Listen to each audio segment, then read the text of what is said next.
باور کنید 8000 پول جمع کرده بودم در دستم بود لیکن پدر یک بار این خیال شده تصور کنید من در این حالت چیکار میکردم یا شما در جای من میبودید چیکار میکردید از یک طرف پولی بون از دیگر طرف پدرم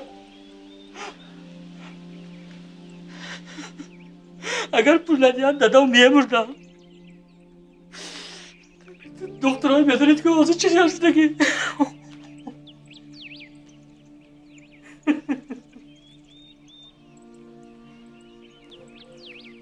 شهریار آرام شدید کارتون رو با دست بشین من شما رو میفهمم لیکن پول بانک رو برگردانند لازم